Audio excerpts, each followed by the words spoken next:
우리 성경 말씀은 마태복음 18장 15절부터 22절까지의 말씀입니다.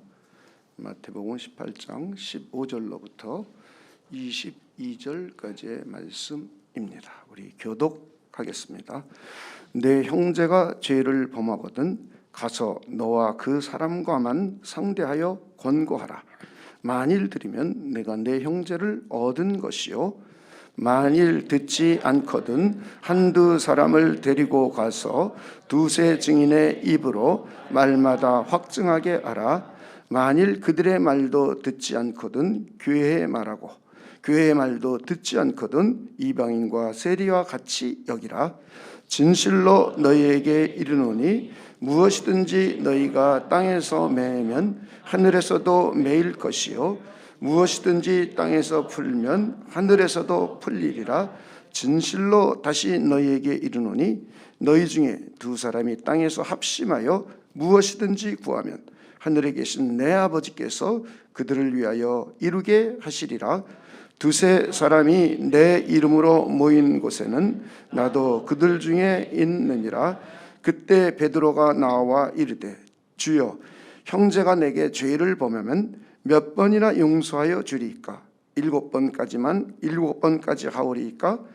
예수께서 이르시되 내게 이르노니 7번뿐 아니라 7번에 70번까지라도 할지니라. 아멘. 우리는 참 교회의 표지에 대해서 살펴보고 있습니다. 교회의 3대 표지는 말씀의 참된 선포, 성례의 바른 시행, 그리고 권징의 신실한 시행입니다. 하나님의 말씀을 참되게 가르치고 복음을 순수하게 선포하는 교회가 참 교회입니다. 성례를 주님께서 명령하신 대로 바르게 시행하는 교회, 권징을 주님께서 명령하신 대로 신실하게 시행하는 교회가 참 교회입니다. 우리는 말씀의 선포를 통해서 은혜의 말씀을 귀로 듣습니다. 그리고 성례를 통하여 귀로 들은 진리의 말씀을 눈으로 보고 목격합니다. 권징을 통하여 말씀에 순종하여 하나님의 크신 은혜를 우리 경험하게 됩니다. 이 세 가지는 참교회의 표지이며 우리가 은혜와 복을 받는 수단이기도 합니다. 우리가 일반적으로 하나님을 아는 방법은 하나님의 특별 계시의 책인 성경을 통해서 우리가 하나님을 알게 됩니다. 성경 외의 것을 가지고는 하나님을 바르게 알 수가 없습니다. 우리 양심을 통하여 막연하게 의로우신 하나님이 있음을 우리는 알고, 또 우주 만물을 통하여 온 우주 만물을 창조하신 하나님의 존재를 압니다.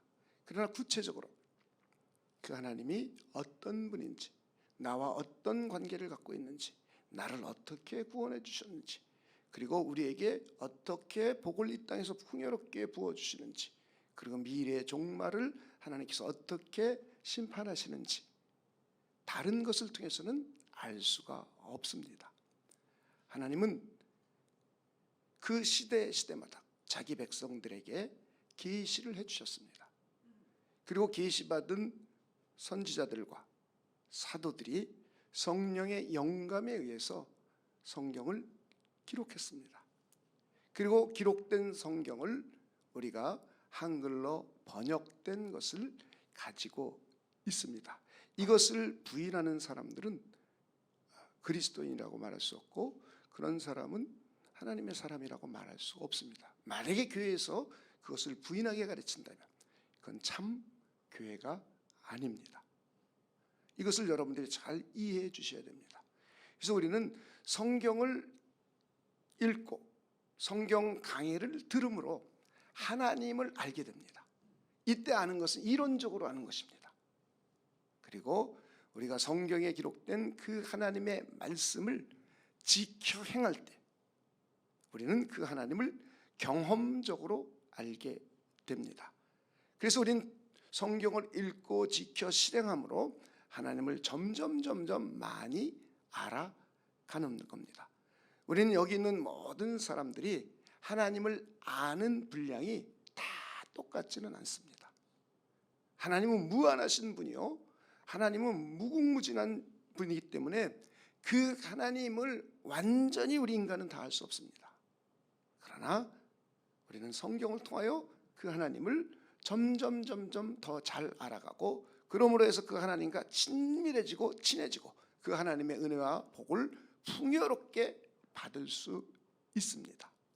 그래서 참된 교회는 말씀을 참되게 선포하는 교회가 참된 교회고, 그리고 성례를 통해서 말씀을 눈으로 보는 것을 통해서 우리는 참된 교회임을 알 수가 있고, 그리고 하나님의 말씀을 잘 지켜 행하도록 교회가 권징을 신실하게 하는 교회, 이 교회가 참교회가 되어서 이런 교회를 통하여 하나님은 자신의 백성들을 축복하시고 은혜를 더하여 주십니다.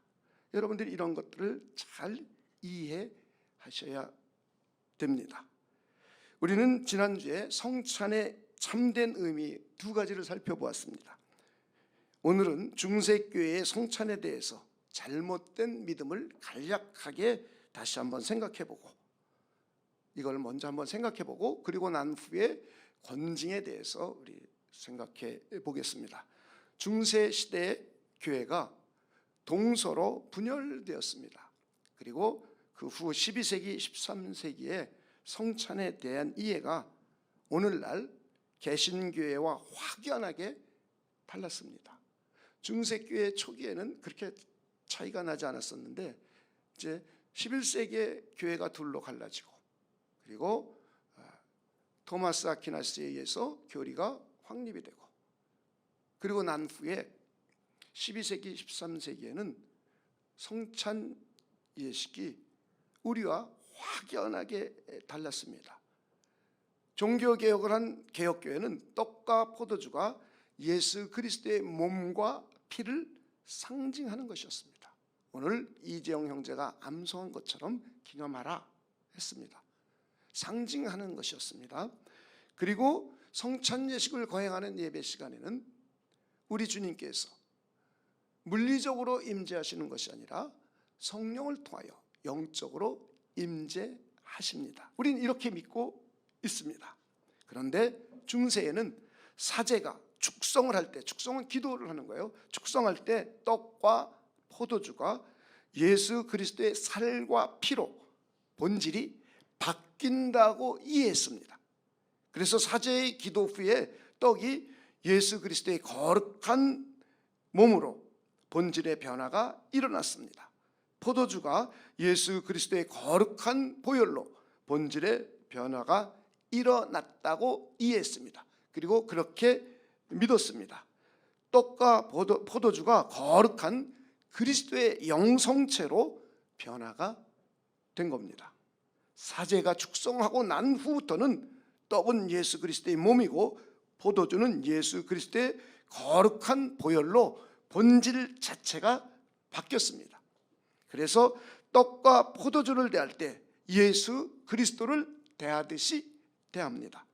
떡을 먹고 포도주를 마실 때 공손하게 무릎을 꿇고 받습니다. 성찬을 받을 때 떡이나 분병 조각을 땅에 떨어뜨리면 예수 그리스도의 몸을 떨어뜨린 것입니다. 포도주를 바닥에 흘리거나 입 주변에 흘리면 그리스도의 거룩한 보혈을 흘리는 것입니다. 그렇게 되면 큰일 납니다. 그래서 그들은 매우 조심스럽게 영성체를 시행했습니다. 그리고 영성체를 모독하는 말이나 행위를 하면 신성모독죄로 화형에 처하기도 했습니다.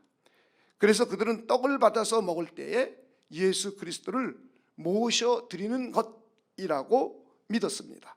포도주를 마실 때에 예수 그리스도의 보혈을 모셔드리는 것이라고 믿었습니다. 영성체의 관리도 매우 엄격했습니다. 남은 빵과 포도주는 거룩한 주님의 영성체이기에 함부로 할 수가 없습니다. 사용하고 남은 것을 영성체함에 모셔둡니다.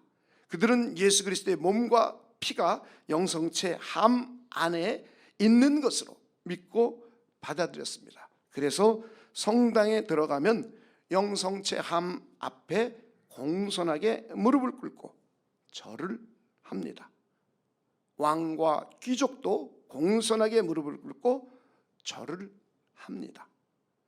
절기 때 주교나 사제단이 깃발과 영성차함을 들고 영내에 있는 거리를 행진합니다. 이때 신자들이 거리에 나와서 영성체가 지나갈 때 무릎을 꿇고 공손하게 절을 합니다. 이때 그들은 예수 그리스도께서 지나가시는 것으로 믿고 받아들였습니다.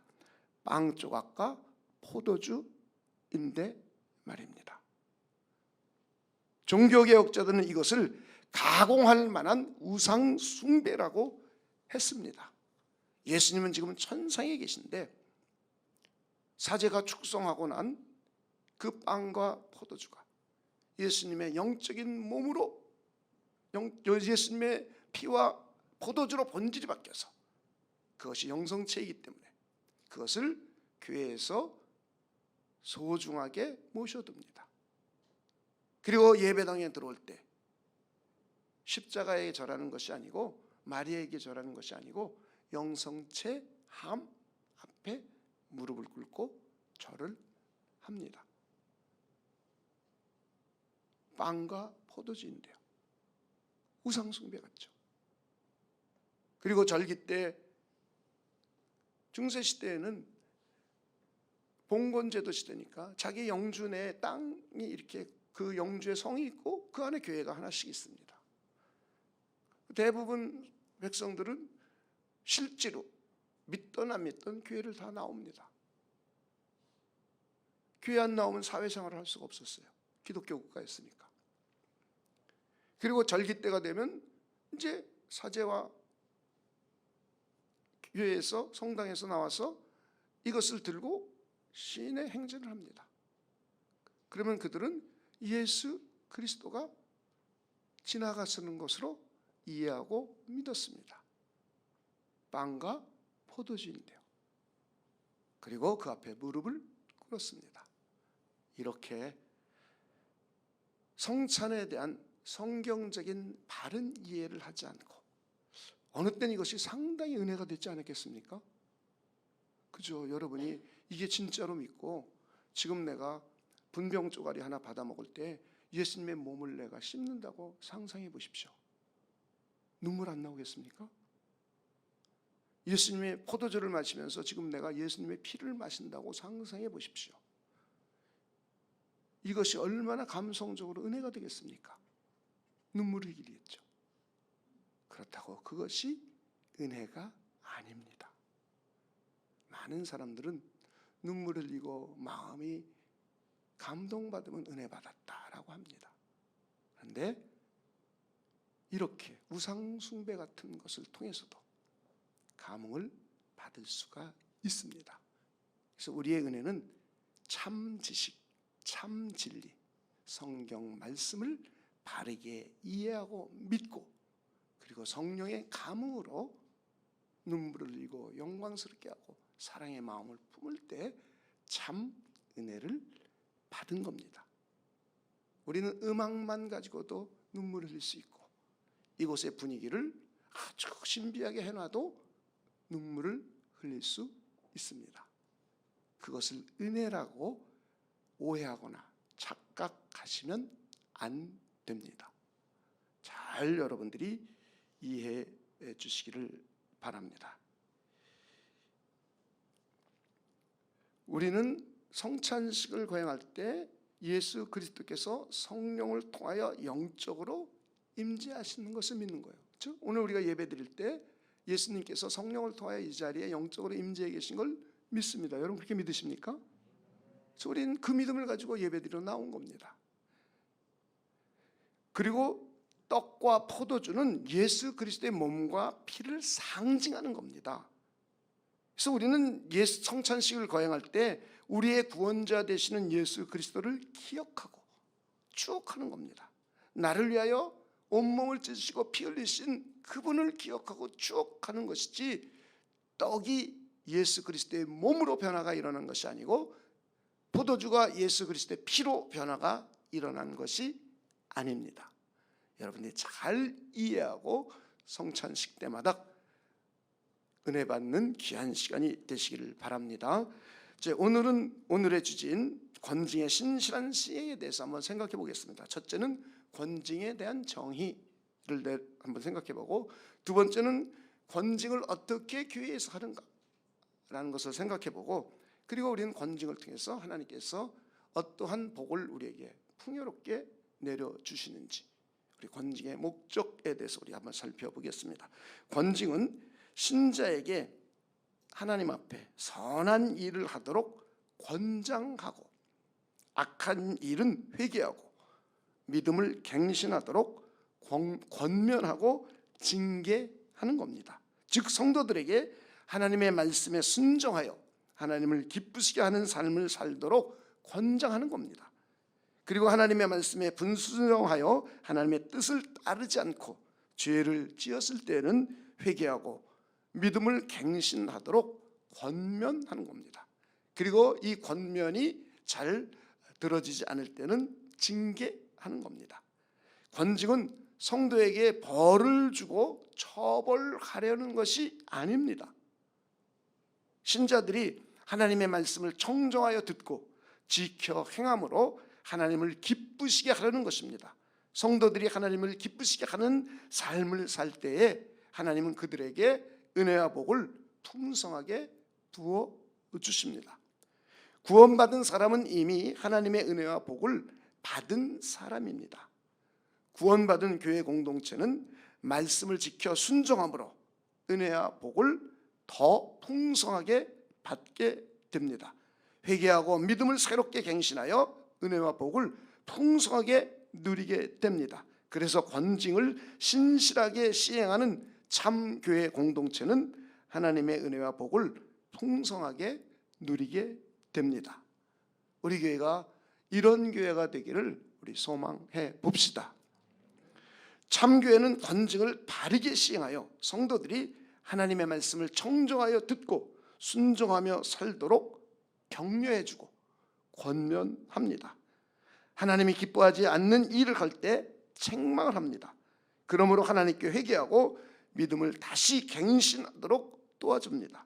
어느 때는 용기를 주고, 어느 때는 권면하고, 어느 때는 채근하고 책망합니다. 아주 심할 때는 교회가 공적으로 치리합니다. 예를 들어서 목사가 불미스러운 일에 연루되었을 때 설교를 6개월 동안 정지시키기도 합니다. 장로가 불미스러운 일을 했을 때 당회원의 자격을 1년 동안 정지시키기도 합니다. 어느 때는 성도에게 6개월 동안 성찬 예식에 참여하지 못하도록 수찬 정지를 시키기도 합니다. 이때 자기 자신을 하나님 앞에 돌아보고 회개하고 믿음을 갱신하여 성숙한 그리스도인으로 성장하게 됩니다. 그런데 만약에 이때 참신자라고 하면서 시험이 들거나 교회를 떠나거나 이 교회에 저에게 떠돌거나 하는 것은 참교회의 참 성도의 모습이 아닙니다. 참교회는, 그리고 진짜 성도라면 권면의 이야기를 들었을 때 자기 자신을 돌아보는 겁니다. 자기 자신을 돌아보고 살펴보고 하나님 앞에 회개하고 다시 한번 믿음을 새롭게 갱신할 때 우리 하나님이 기뻐하시는 사람이 되고 하나님의 은혜와 복을 풍성하게 받아 누리게 됩니다. 그런데 오늘날은 교회가 다들 이상해졌어요. 성도들도 다들 이상해졌어요. 그래서 권면을 받아들이지 않아요. 죄를 짓고 잘못했을 때 그러지 말라고 해도 시험이 들고 교회를 떠나고 그리고 떠돌이 생활을 해요. 이것은 바른 교회, 참 교회의 모습이 아닙니다. 참교회는 이렇게 권면하고 또 권계해 줄 때 자기 자신을 돌아보고 하나님 앞에 회개하고 믿음을 새롭게 다잡으면서 하나님의 은혜와 복을 풍성하게 누리는 교회, 그리고 이런 사람들이 참 성도의 모습입니다. 우리 모두 그런 성도가 되기를 간절히 소망해 봅시다. 우리 모두 우리 교회는 그런 교회로 세워 갑시다. 이것이 우리에게 굉장히 중요합니다. 참교회는 말씀을 참되게 선포하고 성례를 바르게 시행하며 헌증을 신실하게 시행합니다. 그래서 참교회 성도는 하나님이 기뻐하시는 뜻을 따라서 살아갑니다. 그들이 하나님이 기뻐하시는 삶을 살기 때문에 그 교회 성도들은 하나님의 은혜와 복을 풍성하게 누리게 됩니다. 우리 교회도 이런 교회가 되기를 소망합니다. 우리 모두 이런 교회를 함께 세웁시다. 두 번째는 우리 주님께서 권징의 방법을 오늘 본문을 통해서 우리에게 소개해 주고 있습니다. 우리 15절부터 17절까지만 먼저 한번 읽어보겠습니다. 내 형제가 죄를 범하거든 가서 너와 그 사람과만 상대하여 권고하라. 만일 들으면 내가 내 형제를 얻은 것이요, 만일 듣지 않거든 한두 사람을 데리고 가서 두세 증인의 입으로 말마다 확증하게 하라. 만일 그들의 말도 듣지 않거든 교회의 말하고 교회의 말도 듣지 않거든 이방인과 세리와 같이 여기라. 여기 보면 제일 먼저 한 사람이 은밀하게 권면하는 겁니다. 그리고 두 번째는 두 사람 이상이 함께 권면합니다. 그리고 세 번째는 교회가 공적으로 질의합니다. 예를 들어서 가정이 있는 A라는 성도가 세상 유혹에 빠져 가정을 소홀히 하여 가끔 외박을 합니다. 예배에 늦거나 종종 빠지며 주일 성수를 성실하게 하지 않습니다. 그런데 그와 친분이 있는 B 집사가 그 사실을 알게 되었다고 우리 가정해 봅시다. 이때 모르는 척하며 방관하면 안 됩니다. 이 사람 저 사람에게 알려도 안 됩니다. 먼저 그를 위하여 신실하게 기도하고 그리고 그를 은밀하게 만나서 내가 당신의 지금 방탕한 생활을 알게 되었는데 그리스도인으로서 그렇게 하면 안 된다고 솔직하게 권면해야 합니다. 이것이 제일 먼저 기도하며 해야 할 일입니다. 이때 정죄하는 태도로 하면 안 됩니다. 엄마들이 집에서 아이들을 야단치듯이 너 그렇게 하면 안 줘. 그런 태도. 그리고 내가 좀 나이가 많고 신앙생활 오래 했다고 해서 상대방을 얕잡아 보듯이 마치 자기가 선생이 가르치듯이 이런 태도도 안 됩니다. 정말 신실하게 그 사람을 위해서 기도하고 함께 진솔하게 대화하는 거예요. 우리 하나님의 사람 아니냐? 주님의 몸된 교회 지체 아니냐? 그런데 하나님이 기뻐하지 않는 이런 일을 해서 되겠는가? 우리 한번 진솔하게 대화해보자. 그리고 기도해야 됩니다. 그리고 난 후 그들을 위해서 계속해서 기도해 줘야 됩니다. 진심으로 그를 위하여 기도하고 헤세디의 사랑을 가지고 그를 권유하고 권면해야 합니다. 이때 성령께서 역사해 주셔서 A가 자신의 잘못을 진정으로 뉘우치고 하나님께 회개하고 믿음을 새롭게 갱신했다면 가장 좋습니다.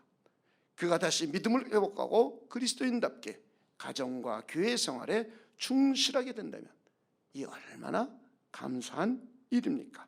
이렇게 개인만 알고 모든 일이 해결되면 가장 좋습니다. 그러나 만약 그가 회개하지 않고 계속해서 방탕한 생활을 한다면 B는 계속해서 A를 위해 기도해야 합니다. 그리고 그를 함께 설득하고 권면할 믿음의 동역자를 찾아야 합니다. 그래서 그와 함께 A를 위하여 합심하여 기도하며 설득하고 권면해야 합니다. 그리고 그래도 만약 그가 회개하고 돌아오지 않으면 교회 담당 목사님께 알리고 교회 공동체가 기도하며 그를 설득하고 권면해야 합니다. 그래도 그가 듣지 않으면 교회가 이제는 공적으로 이 문제를 다뤄야 합니다. 당회에서 이 문제를 공적으로 처리해야 합니다. 예를 들어서 수찬 정지 3개월일 수도 있습니다. 성가대 봉사 6개월 정지일 수도 있습니다. 징계는 그를 벌 주고 망신 주려는 것이 목적이 아닙니다. 그가 회개하고 믿음을 새롭게 갱신하게 하는 것입니다. 그리고 교회의 다른 지체에게도 경각심을 일깨워주고 나태해진 신앙생활을 다잡고 하나님의 뜻을 충실하게 하는 교육이기도 합니다. 넷째, 만약 그가 하나님께 진정으로 회개하고 돌아오면 언제든지 몇 번이고 그를 용서하고 교회는 받아줘야 합니다. 마태복음 18장 21절에서 22절입니다. 그때 베드로가 나와 이르되 주여 형제가 내게 죄를 범하면 몇 번이나 용서하여 주리이까? 예수님의 대답입니다. 예수께서 이르시되 내게 이르노니 7번뿐 아니라. 그 다음 뒤부터 읽어봅시다. 시작. 7번을 70번까지라도 할지니라. 그러니까 무한정 끝없이 하라는 거죠. 자, 교회 공동체는 그를 위하여 신실하게 기도해야 합니다. 이게 교회의 참 교회의 모습이에요. 그가 진심으로 회개하고 돌아오기를 간절히 기도하며 말씀으로 권면해야 합니다. 그리고 그가 진심으로 회개하고 돌아오면 교회 공동체는 언제든지 그를 용서하고 받아줘야 합니다. 몇 번이든지 용서하고 받아줘야 합니다. 이것이 참된 교회 공동체의 표지입니다. 우리 교회 이런 정말 멋진 교회가 되기를 소망하지 않으십니까? 정말 우리 교회 이런 교회가 되어야 돼요. 그러기 위해서 우리 함께 노력해야 되죠. 함께 하나님의 말씀을 참되게 배우고 가르치게 하고 하나님의 말씀을 신실하게 배우고 그리고 우리가 성례전도 아주 진실되게 하고 바르게 하고 그리고 권징도 신실하게 이런 방식으로 해서 하나님의 백성들이 말씀을 지켜 순종함으로 하나님이 기뻐하시는 삶이 되고 하나님의 은혜와 복을 더욱더 풍성하게 누리는 이런 복된 교회, 이런 교회를 우리 함께 꿈꾸고 우리 함께 세워갑시다. 참교회 공동체는 복음을 순수하게 선포하며 참된 하나님의 말씀을 가르칩니다. 그러므로 구원 얻는 백성이 더 늘어나게 됩니다. 그리고 구원받는 하나님의 백성이 하나님의 뜻을 잘 알 수 있도록 합니다. 하나님은 말씀을 통하여 자신의 백성에게 은혜와 복을 부어주십니다.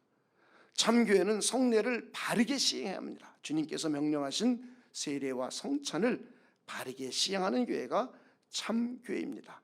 참된 말씀을 통하여 교회 공동체는 생명과 축복의 말씀을 듣게 됩니다. 그리고 성례를 통하여 귀로 들은 은혜의 말씀을 눈으로 보고 느끼게 됩니다. 그래서 말씀과 성례를 은혜의 수단이라고 합니다. 참교회는 권징을 신실하게 시행해야 합니다. 교회의 권징은 성도들이 하나님의 말씀을 잘 따르도록 권장합니다. 그리고 말씀에 불순종할 때 회개하고 믿음을 갱신하여 하나님의 말씀을 잘 따르도록 권면하는 겁니다. 이때 하나님의 백성은 은혜와 복을 풍성하게 누리게 됩니다. 참된 교회의 3대 표지는 말씀의 참된 선포, 성례의 바른 시행, 그리고 권징의 신실한 시행입니다. 그런데 이 세 가지는 참된 말씀 하나이기도 합니다. 참된 말씀이 선포되어 귀로 들려지는 교회, 바른 성례가 시행되어 참된 말씀을 눈으로 볼 수 있는 교회, 권징이 신실하게 시행되어 말씀에 순종하는 교회, 이런 교회가 참된 교회입니다. 이런 교회는 하나님을 기쁘시게 하는 복된 교회입니다. 이런 교회가 하나님의 뜻에 순종하는 교회입니다. 이런 교회가 하나님의 은혜와 복을 풍성하게 누리는 복된 교회입니다. 우리 사랑과 평안의 교회가 이런 교회가 되기를 우리 모두 소망해 봅시다. 말씀은 하나님의 자신의 백성에게 은혜가 복을 부어주는 수단입니다. 그래서 교회는 순수한 복음을 선포하고 참된 말씀을 체계적으로 가르쳐야 합니다. 성례를 바르게 시행하여 말씀을 눈으로 보고 기억하며 묵상하게 해야 합니다. 권징을 신실하게 시행하여 말씀에 순종하게 해야 합니다. 하나님은 이런 교회를 기뻐하시고 하나님은 이런 교회를 복되게 해 주십니다. 하나님은 이런 교회에 은혜와 복을 풍성하게 부어 주십니다. 우리 모두는 예수 그리스도를 믿음으로 이미 구원의 복을 받았습니다. 여러분 이렇게 믿으십니까? 주는 그리스도시요 살아계신 하나님의 아들이심을 믿고 고백하는 참교회 공동체는 이미 그리스도 안에서 하늘에 속한 모든 신령한 복을 받았습니다. 영원전 하나님이 기뻐하시는 뜻, 하나님의 사랑에 의해서 우리를 택해 주셨고, 그리고 우리가 이 땅을 살아가는 현세에 있어서 죄를 사함받고 하나님의 아들과 딸로 입양이 되어서 하나님의 자녀되는 권세를 받았습니다. 그리고 영원 후 우리 주님께서 다시 오실 때에 그리스도 안에서 하늘과 땅이 통일되어 완성된 교회 공동체를 이루게 하십니다. 그리고 저와 여러분은 모두 이 공동체의 구성원이 됩니다. 그러면서 이 땅을 살아가는 동안에 내 안에 계신 성령을 통하여 하나님의 나라의 신령한 복들을 맛보아 누릴 수가 있습니다. 이미 저와 여러분은 이 복을 받은 사람들입니다. 근데 교회 다니면서 자기가 무슨 복을 받았는지 모르는 사람이 많은 것뿐이에요. 사람들은 자기가 구원받았는데 어떻게 구원받았는지 모르는 사람들도 많습니다. 왜? 성경을 모르니까. 사람들은 자기가 하늘에 속한 모든 신령한 복을 받았고 지금 받고 있고 그리고 누리며 살 수 있는데 성경을 모르니까 모르는 겁니다. 그래서 내가 복을 받았는지 뭔지 모르고 사는 거예요. 안타깝죠.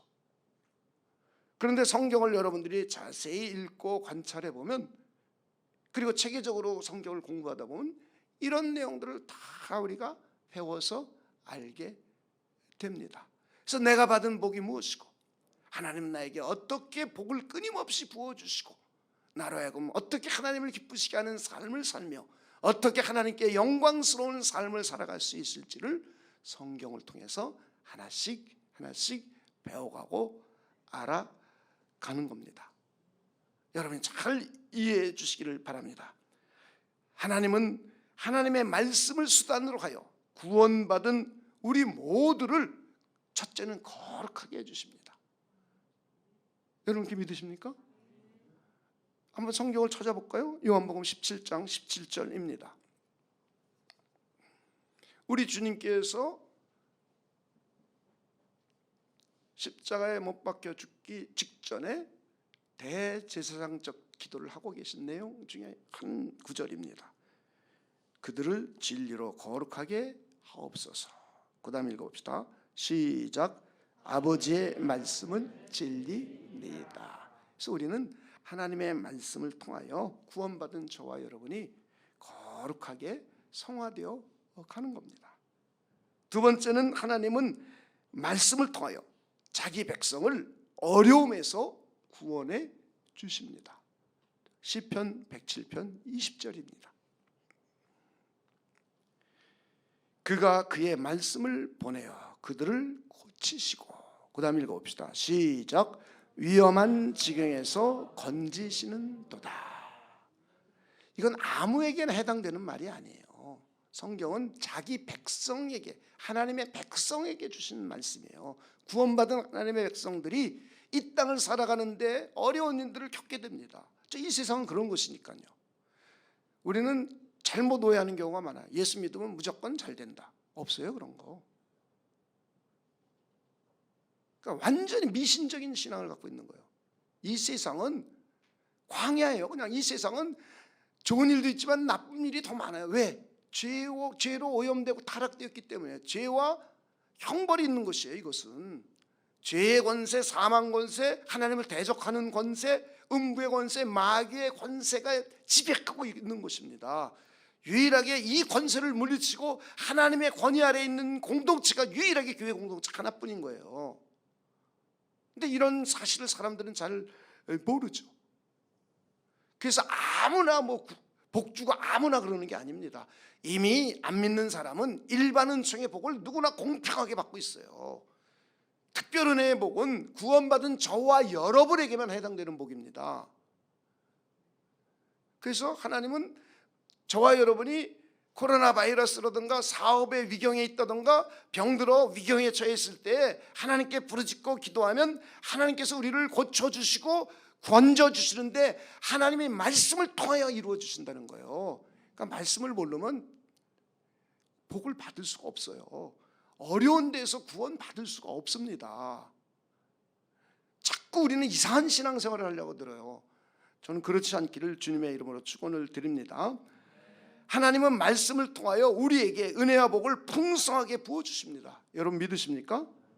그래서 성경은 하나님의 말씀을 청종하여 듣는 자가 복이 있도다 이렇게 말씀하고 있잖아요. 우리 신명기서 한번 찾아보겠습니다. 28장 2절입니다. 2절부터 보겠습니다.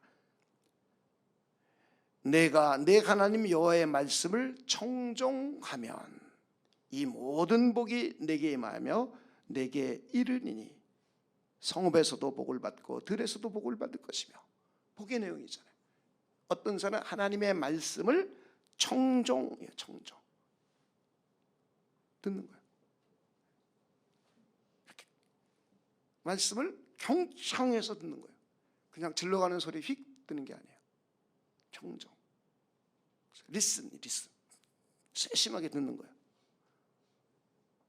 그러니까 하나님의 말씀을 듣지 않는 사람은 복을 받을 수가 없어요.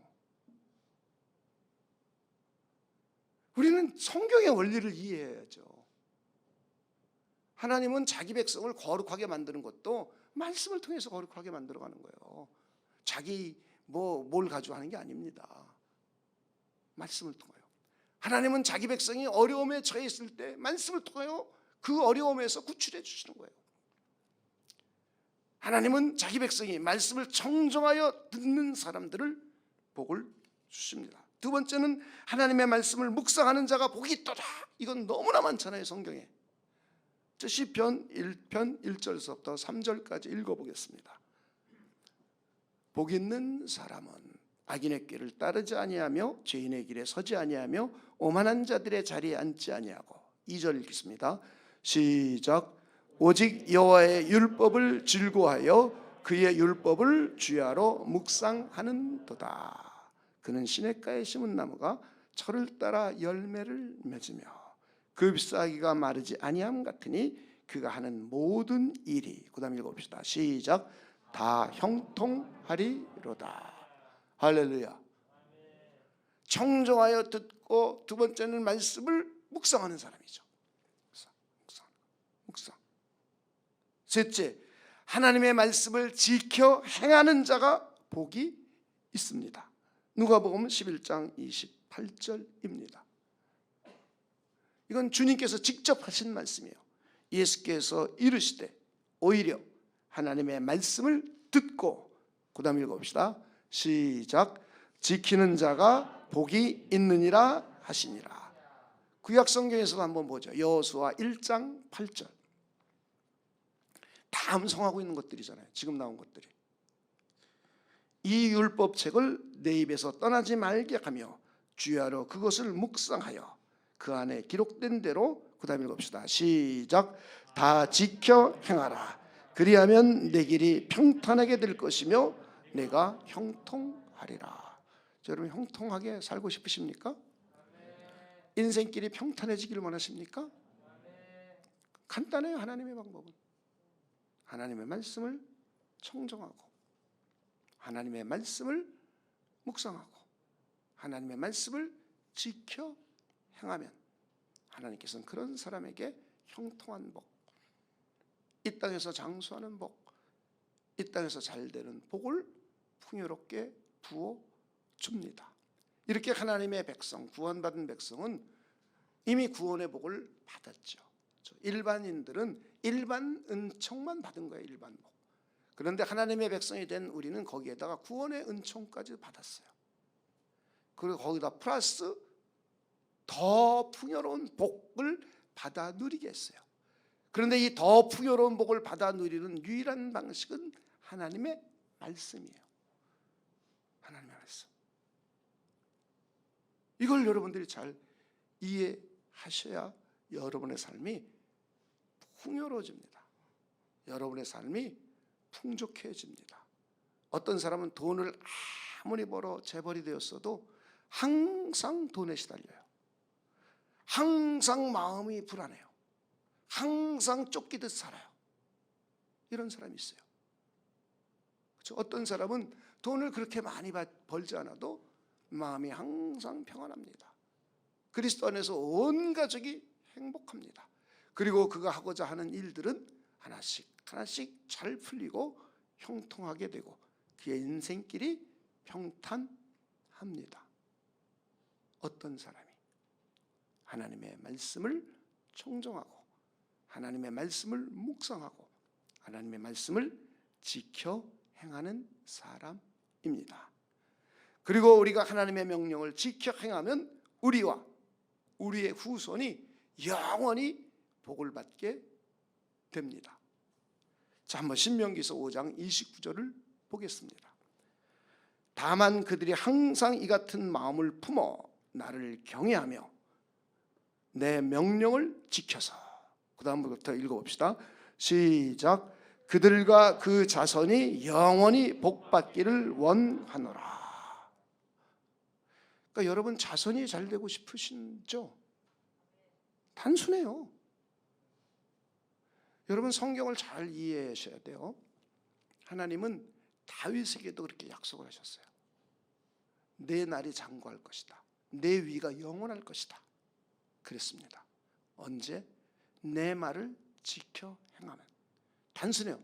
그냥 내 뜻대로 살면 너 왕이 네 가족으로 계속 이어질 것이다. 그렇지 않으면 끊어질 것이다. 그래서 다윗이 하나님의 뜻을 잘 순종했습니다. 그래서 그의 아들이 잘 됐습니다. 근데 그의 아들은 솔로몬은 잘하다가 말년에 가서 살짝 삐뚤어졌습니다. 우상을 숭배하고 죄를 졌습니다. 그래서 그의 아들 땅에 가서 나라가 둘로 갈라졌습니다. 북왕국은 10집 하나 갔는데 그들은 가자마자 베델과 단에 금송아지를 만들고 우상을 섬기고 세상 이방 종교의 방식을 받아들이고 세속주의와 혼합주의로 물들었습니다. 편리주의로 갔습니다. 그러자 쿠데타가 8번이나 일어나서 왕조가 9번 바뀝니다. 다윗의 위에서 완전히 다른 후손들이 왕이 되니까 그들의 삶이 복잡해지고 멸망에 이릅니다. 그런데 그에 반해서 솔로몬의 아들 때 남왕국은 유다민족 다윗의 후손으로 왕이 20명이 이루어집니다. 그런데 20명 중에 8명은 하나님의 평가가 좋은 왕, 착한 왕, 12명은 나쁜 왕, 불의한 왕 평가예요. 그 평가의 기준이 뭐냐? 하나님의 말씀을 지켜 행하느냐 안 하느냐예요. 그래서 마침내 하나님의 말씀을 지켜 행하지 않아서 그의 왕조가 물리적으로 끝나게 됩니다. 물리적으로 끝나요. 그래서 그들이 포로로 잡혀갑니다. 그래서 포로 생활 70년 동안 나머지는 전부 종교 혼합주의, 그들은 다 이제 구원에서 떨어져 나간 겁니다. 그러니까 여러분들이 북왕국이 먼저 떨어져 나갔죠. 남왕국 유다들 다 떨어져 나간 겁니다. 그리고 남왕국 유다 백성 가운데 누구만 구원의 반열에 들어가느냐? 포로 잡혀간 사람들만입니다. 포로. 얼마 안 되죠. 그래서 그들이 거기서 다시 혼나고 야단 맞으니까 정신 차리는 거예요. 그래가지고는 하나님을 다시 바라보게 합니다. 하나님의 말씀에 회복운동을 일으킵니다. 그렇죠? 이 두 가지예요. 이들이 거기 가서 하는 게. 그리고 70년 후에 포로로 돌아와서 제일 먼저 하는 일이 성전 재건이에요. 하나님과의 관계 회복입니다. 두 번째는 말씀 지키기 운동을 일으킵니다. 여러분 이거 잘 이해하셔야 돼요. 그래서 그의 후손을 통하여 남은 자, 포로로 잡혀갔던 자들 가운데 다윗의 자손이, 왕은 못해서 포로 생활하고 그 이후에 수백 년이 흘러갔지만 그의 후손에 의해서 우리 주 예수 그리스도가 오심으로 해서 다윗의 위가 영원히 이어진다는 것은 메시아 왕국을 말하고 있음을 보여주는 거예요. 그래서 그의 후손으로 오신 다윗과 우리 아브라함과 다윗의 후손으로 오신 우리 주 예수 그리스도에 의해서 그가 메시아 왕국의 왕으로서, 통치자로서의 역할을 보여줍니다. 이렇게 성경은 하나님이 하신 언약 반드시 신실하게 지키시는 분이에요. 그래서 우리가 우리의 자자손손이 잘되고 우리의 자자손손이 영원히 이루어지려면 신명기서에서 계속 그 말씀하시잖아요. 유의하신 참 하나님과 이 말씀을 어디든지 가리키고 지켜 행하게 자꾸 하라는 거예요. 그냥 여러분이 한 구절 외운 거 갖고 이해하면 안 돼요. 성경을 전체적으로 이해할 수 있어야 되겠죠. 그때 여러분의 후손은 장구하게 되고 영원토록 복받는 가문이 됩니다. 할렐루야. 여러분 그런 가문 되시길 주님의 이름으로 축원을 드립니다. 구원의 복을 받은 우리는 하나님의 말씀을 듣고 읽고 공부하고 묵상하며 순종할 때 복에 복을 더하여 받게 됩니다. 은혜 위에 은혜를 더욱 풍성하게 누리게 됩니다. 이 땅에서도 형통한 삶을 살게 됩니다. 어려운 위기에서 구원받게 됩니다. 대를 이어서 자자손손이 복을 받아 형통하게 됩니다. 그래서 교회는 복음을 순수하게 선포하고 말씀을 참되게 가르쳐야 합니다. 그래서 교회는 성례를 바르게 시행해야 합니다. 그래서 교회는 권징을 신실하게 시행해야 합니다. 이런 교회가 복된 교회이며 이런 교회가 참 교회입니다. 교회의 표지와 은혜와 복받는 교회는 다른 것이 아닙니다. 교회의 표지가 명료한 교회가 진짜 참교회이고, 그리고 이렇게 교회의 표지가 명료한 참교회는 하나님의 은혜와 복을 풍성하게 받아 누리게 됩니다. 우리 모두 은혜와 복을 풍성하게 받아 누리는 참교회를 세워갑시다. 우리 모두 교회의 표지를 명료하게 합시다. 첫째는 복음을 순수하게 선포하고 말씀을 참되게 가르치는 참되고 복된 교회를 함께 세워갑시다. 둘째는 세례와 성찬을 참되게 시행하는 참되고 복된 교회를 세워갑시다. 셋째는 권징을 신실하게 시행하는 참되고 복된 교회를 함께 세워갑시다. 우리 사랑과 평안의 교회는 이런 교회가 되어서 자자손손이 영구하게 복받는 은혜가 풍성해지는 그런 복된 교회 공동체가 되기를 소망해 봅니다. 기도하겠습니다. 하나님 감사합니다. 교회의 표지에 대해서 한 달가량 함께 생각해보고 또 은혜를 나누게 해주신 것 감사합니다. 우리 모두 이런 바른 교회를 함께 세워가 하나님께는 영광 돌려드리고 하나님 기쁘시게 하고 이 땅의 삶에서도 형통하고 은혜와 복을 풍성하게 누리는 복된 교회 공동체 구성원이 되도록 하나님께서 역사하여 주시옵소서. 감사를 드리며 예수님의 이름으로 기도하옵나이다. 아멘.